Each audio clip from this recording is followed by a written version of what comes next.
Hi friends, Miss Janet here from the Stouffville Library. Just wanting to bring you some safety tips for your summer camping 2020 with WSPL. So I have a few things to mention to you.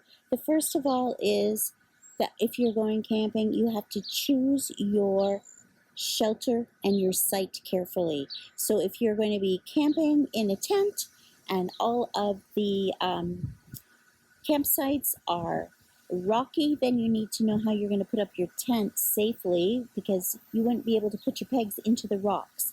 So you have to choose your campsite to go along with however you're going to be camping. So that is an important thing to do. And if you check online, and if you're going to stay at a provincial park, they will tell you if it's a sandy campsite or grassy or rocky, whatever it is. So that's an important thing that you need to make sure you take into account.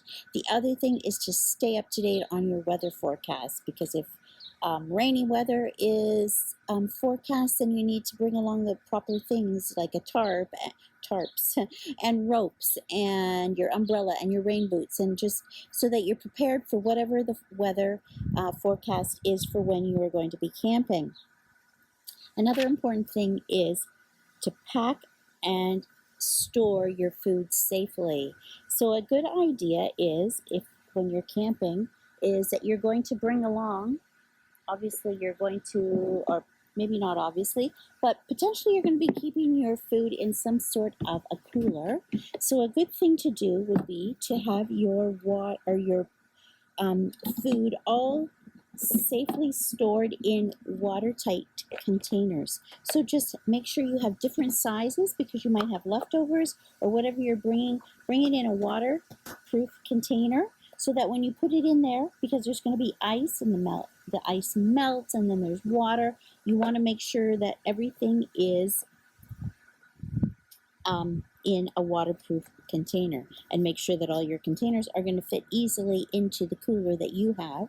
So I just have a small cooler here, but potentially you would be using a much bigger cooler, but I just need to make sure that my waterproof containers are going to easily fit into my cooler. And what else did I want to say about that? I want to say that when you are camping also, it is very important that you make sure that the water you use, you know that is safe for cooking and for drinking. It's usually well marked, and you might even be able to bring your own water with you, but make sure that if you're using water from the campsite, that it is safe for cooking and for drinking. Okay. The other thing is, I'm sure you're going to want to have, one other thing for your food. So maybe you have a good bag. So this bag is amazing because it's huge, and it can be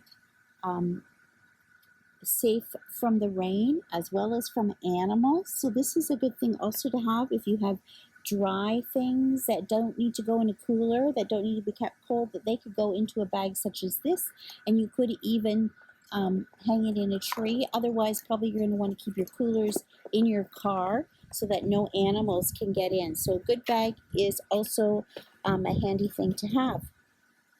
If you're going to have a campfire, it is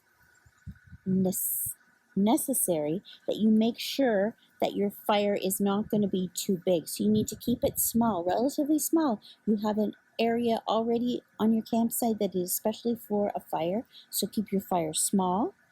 And never, ever, never leave a fire unattended when you're camping.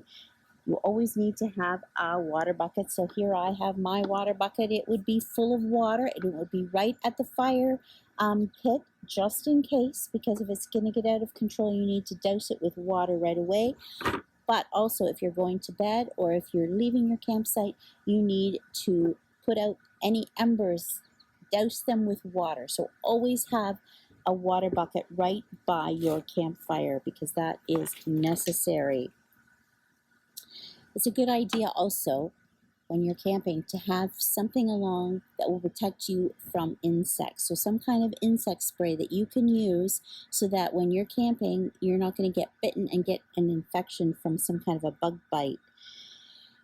Also, if you're going hiking, which you probably will, make sure that you hike with long sleeves and long pants to protect you, because when you're hiking, you might come across something like poison ivy, and you don't want to get poison ivy on your skin, because that would be just nasty and potentially can ruin your camping trip. So make sure that you do have proper insect repellent, and if you're hiking, wear long sleeves and long pants to protect your arms and your legs from anything like that. Also, you would know what your allergies are, so make sure you have along any medication that you need at home, anything you need for allergies. If you have an EpiPen, make sure that you have it packed with you and it's accessible, and that the other people in your camping group know about your allergy and where your EpiPen is, because if you need it, you need to know where it is, and others need to know where it is as well. So that's good.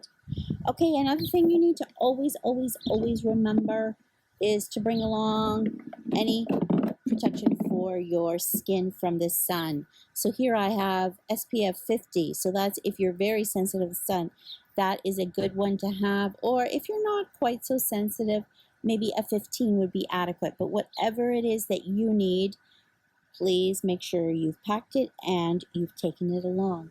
Another thing, if you're going on any kind of hike, you need to have your water with you. So make sure you have good reusable bottles with you. That's always good to have for your drink. Just have a good bottle that you can put in your backpack or clip to your belt, however you want to make sure you can bring it along with you. Make sure you stay hydrated. Hydrated. That is important, to be hydrated all of the time, not just when you're thirsty, but drink often. Especially in the heat, you need to make sure that you are hydrated. Another thing when you go camping is to be watchful for any wildlife. Now, if you're staying at a provincial campground, when you check into go to your campsite, they often will bring you or give you the newspaper, and the newspaper for that campground will highlight any wildlife that has been seen or that you need to be watching out for at that campground. But make sure that you are prepared for any wildlife. Make sure, again, that your food is stored in a good container that would not attract animals. So in a bag like this that they cannot smell through, or in your cooler packed in your car, that's the best thing. And it's a good idea and necessary that you avoid feeding any of the wildlife. I know it's a temptation, especially if little chipmunks are scampering through your campsite. Be fun to try get them to come and even eat out of your hand, but it is not a good idea nor a good practice to feed wildlife. So don't feed them or touch them. That is the best thing to do. Just avoid them. Don't touch and don't feed, because that is being harmful to them as well as to other campers in the campground. So those are just a few tips that I thought I would like to share with you, and I hope that you are going to be enjoying some camping this summer, whether, as I've said previously, in your own backyard, or if you're going to a campground somewhere, just enjoy, but make sure you do take precautions that are necessary to stay safe for yourself and the others in your party, and for the animals that potentially will be visiting you in their space, because you are camping in their space. So enjoy your camping adventure this summer, and I will be back again soon with some more tips. So long for now.